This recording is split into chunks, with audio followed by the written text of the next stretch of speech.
దున్నేసి కాదికి దరి చేశాడు మా కొద్ది తెల్ల దొరతనము దేవ మా కొద్ది తెల్ల దొరతనము.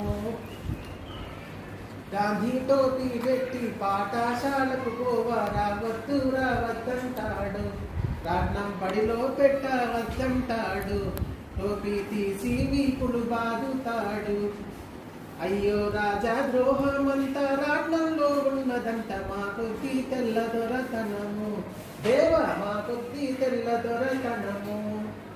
144 నోటికి తగిలించి మాట్లాడవద్దంటాడు, మమ్ము పాట పాడవద్దంటాడు, తనను దాటి వెళ్ళవద్దంటాడు. అయ్యో చేటు తెచ్చుకు మమ్ము చెడిపోవామంటాడు మా కొద్ది తెల్ల దొరతనము దేవ మా కొద్ది తెల్ల దొరతనము. వాడి తాత గారి ముల్లేదా